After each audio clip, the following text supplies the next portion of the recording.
सो hi everyone, कैसे हो? I hope आप लोग अच्छे होंगे। तो अभी भी मैंने जस्ट AYGR दिया और पेपर की बात करें तो काफ़ी अच्छा पेपर था। पेपर 2 खास करके बहुत ही ज़्यादा अच्छा था, बहुत ही ज़्यादा टफ कह सकते हैं। एंड मतलब पैटर्न पूरा चेंज था पेपर 2 का। पेपर 1 का अलग था पैटर्न, पेपर 2 का अलग था, मतलब जैसा होता है एडवांस में। तो पेपर की बात करें तो पेपर 1 में मैंने शायद अटेम्प्ट करे थे, कितने करे थे, मतलब 27 के आसपास करे थे, 26 या 27 अटेम्प्ट करे थे। जिसमें मैंने फिजिक्स में 7 करे होंगे, 7 या 8, एंड मैथ्स में भी 7 या 8।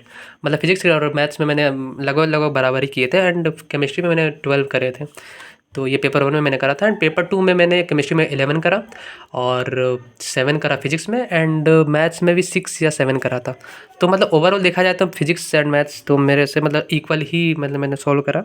केमिस्ट्री में थोड़ा ज़्यादा अटेम्प्ट किया मैंने, पेपर 1 में भी पेपर 2 में भी। बट हाँ, पेपर 2 में काफ़ी ज़्यादा टफ था। तो उसमें जो क्या बोलते हैं उसे, सिंगल करेक्ट वाले क्वेश्चन थे वो ज़्यादा टफ लग रहे थे मेरे को, मतलब जिसमें वो न्यूमेरिकल वाले थे, जिसमें नेगेटिव मार्किंग भी थी, वो वाला ज़्यादा टफ लग रहे थे मेरे को। एंड जो वो वाले मल्टीपल करेक्ट थे वो थोड़े मेरे को आसान लग रहे थे, बट स्टिल मेरे को ऐसे डर लग रहा था कि मैं गलत टिक ना कर दूँ, तो मैं थोड़े कम अटेम्प्ट करे थे मैंने उसको। और जिसका भी मैं आंसर ला रहा था, मैंने 1 या 2 ऑप्शन ही क्लिक करा होगा, मैं ज़्यादा चेक नहीं कर रहा था। तो उस हिसाब से देखा जाए तो पेपर 2 मेरा उतना अच्छा तो नहीं गया है, एंड पेपर 1 भी मतलब वैसा ही गया है, मतलब उतना अच्छा नहीं गया, मैं उतना अच्छा नहीं कर पाया। बट मैं बात कर लेता हूँ, कुछ क्वेश्चंस मैं बताता हूँ कि मैंने क्या-क्या अटेम्प्ट करा था। एंड कुछ बहुत सारे क्वेश्चन में मेरे को डाउट है कि वो सही होगा, गलत होगा। जैसे कि ये सब तो ठीक है, ये एक फिजिक्स का सवाल था जिसमें मतलब कुछ एरर का सवाल था, मतलब डायमेंशनल वो वाला जो होता है ना चैप्टर, यूनिट एंड डायमेंशन, हाँ, तो वो उस चैप्टर को इस एरर के सवाल में मिक्स कर दिया था। ये काफ़ी अच्छा सवाल था, जिसमें वेलोसिटी की मतलब कुछ एरर वगैरह बता रहा था, जहाँ पे वेलोसिटी की मतलब क्या बोलते हैं उसे यार, वेलोसिटी किसी पे डिपेंड कर रहा था, उसके मतलब जो होता है ना डायमेंशन निकालना, वो सब ठीक है।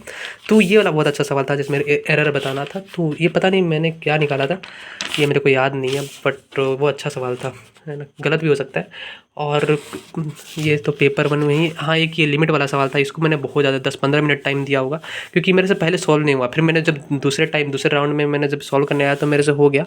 बट इसका जो आंसर आया था, बीटा का वैल्यू 2 आया था इसमें, एंड अल्फ़ा का वैल्यू अल्फ़ा माइनस, मतलब अल्फ़ा प्लस बीटा -1 आया था। तो उस हिसाब से इसका आंसर 4 आ रहा था, 4 ही आना चाहिए। अब पता नहीं, आप लोग कमेंट में बताना।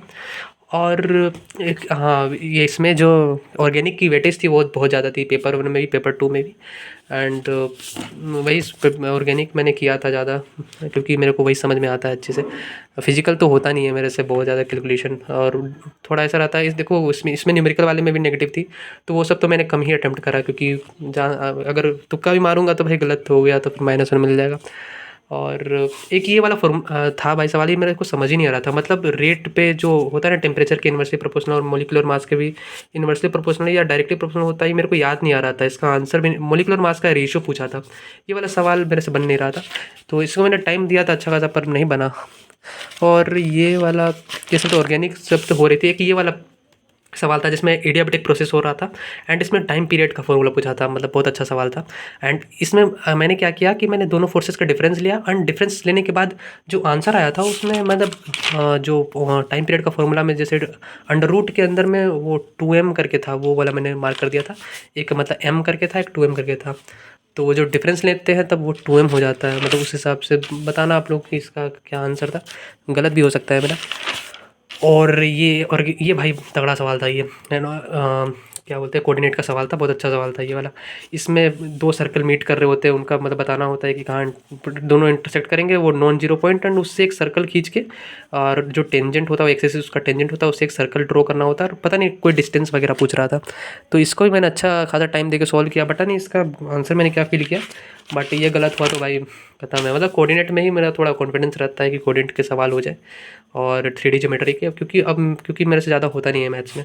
तो ये करा था, एंड ये वाला क्वेश्चन देखो मैंने वापस से यहाँ अटेम्प्ट करा था, लिमिट वाला। एंड इसका आंसर तो मैंने बताया 4 आ रहा, गलत है या सही। और ये सब सवाल था। ये वाला एक सवाल था जिसमें वो मतलब प्रोटेक्ट करवाने के लिए जो मिथाइलिन ग्लाइकोल डालते हैं, एंड इससे रिएक्शन हो रहा था। इसमें ये पूछ रहा था कि वो अल्डिहाइड का जो कौन सा टॉलरेंस रिएजेंट देगा, टॉलरेंस टेस्ट देगा कि नहीं देगा। तो मैंने ये कंपाउंड बना के मैंने वो, मतलब वो बोल रहा था नहीं देगा, तो मैंने उसको ठीक नहीं करा था। पता नहीं ये इसमें या तो वहाँ पे हीट दे के एल्कीन बनानी होती थी, या फिर अल्डिहाइड दे के ही छोड़ना पड़ता था। उसमें लिथियम एल्यूमिनियम हाइड्राइड से वो चीज़ें करवा रहे थे, तो शायद उसमें पता नहीं क्या करना होता था। वो मैंने सोचा कि एल्डिहाइड बना के ही छोड़ना पड़ेगा, क्योंकि अगर ज़्यादा रिएक्शन नहीं कराने पे, क्योंकि फिर यहाँ पे अल्फा बीटा गामा सैचुरेशन भी हो रहा था। तो मैंने इसको प्रायोरिटी दे के सॉल्व किया था, पता नहीं अभी सही है कि गलत। और एक ये वाला सवाल था, ये वाला काफ़ी आसान सवाल था। मतलब इसमें एक एम मास का, मतलब 0.1 केजी का मास का बॉडी आ रहा है एंड 1.9 केजी से टकरा रहा है, जिसमें हमें मतलब मोमेंटम कंजर्व करना था एंड कितना कंप्रेस होगा स्प्रिंग, वो सब पूछा था। तो इसमें 10 मीटर पर सेकंड आ रहा था, वो तो सही था ऑप्शन में, एंड कंप्रेस वाला गलत आ रहा था, तो वो तो मैंने टिक नहीं करा था। एक ये वाला सवाल था भाई मैथ्स में, ये मतलब एक डॉट प्रोडक्ट दे रहा था, एक क्रॉस प्रोडक्ट दे रहा था, बट जब उसको मैंने मतलब उसके मैग्नीट्यूड को कॉमन निकाला तो sine square theta cos square theta 1 बन गया। तो ये वाला सवाल में एक्स और वाई का वैल्यू पूछा था, जो कि आसानी से निकल गया था। मतलब देखने में बहुत ज़्यादा डरावना लग रहा था ये सवाल, बट तुरंत हो गया था ये वाला। और ये वाला सवाल था। ये सब सवाल मैंने मेंस में भी आते हैं ऐसे सवाल इंटीग्रेशन के, जिसमें उसके मतलब डेरिवेटिव के रूट्स दे रखे होते हैं एंड उसको इंटीग्रेट करके फिर वैल्यूज़ निकालनी पड़ती है। फिर उसमें वो लिमिट घुसा दिया था उस चीज़ को, मतलब इंटीग्रेशन का सवाल से फिर लिमिट का सवाल वो अलग से क्वेश्चन पूछ लिया था। तो इसमें बहुत ज़्यादा टाइम चल गया था, पता नहीं इसका सही होगा कि गलत। और ये सब सवाल थे फिजिक्स में, वो उससे सवाल आए थे थर्मल प्रॉपर्टीज से। ये वाला सवाल था स्लैब वाला।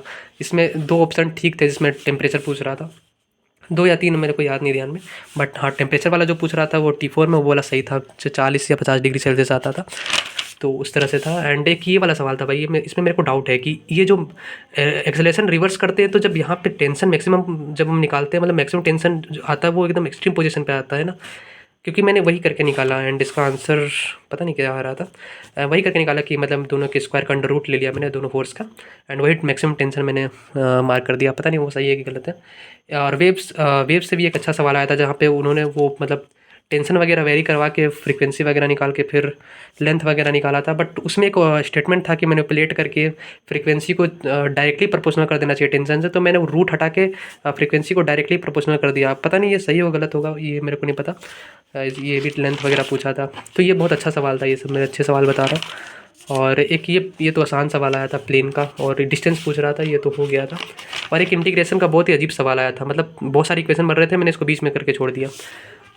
ये बहुत अच्छा सवाल था ये वाला। और ऑर्गेनिक तो काफ़ी वेटेज था पेपर में। और एक ये वाला सवाल मेरे से नहीं हो रहा था, वेलोसिटी वगैरह पूछ रहा था इमेज का, तो आई गेस ये वाला फॉर्मूला नहीं लगता है इसमें, मेरे को पता नहीं, इसको देखना पड़ेगा, ये कॉन्सेप्ट भूल चुका हूँ मैं थोड़ा।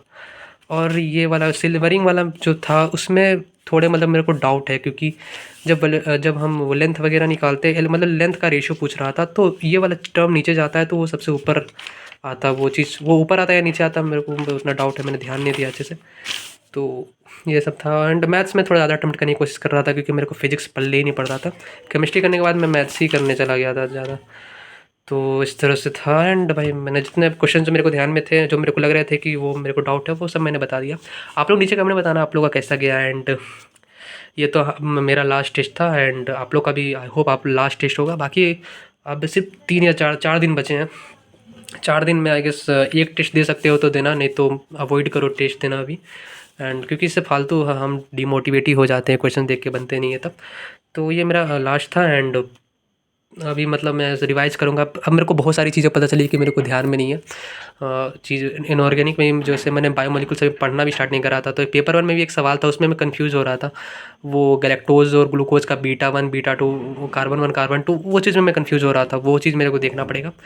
पता नहीं मैंने वो सही करा था गलत करा था, वो तो पेपर आने के बाद पता चलेगा।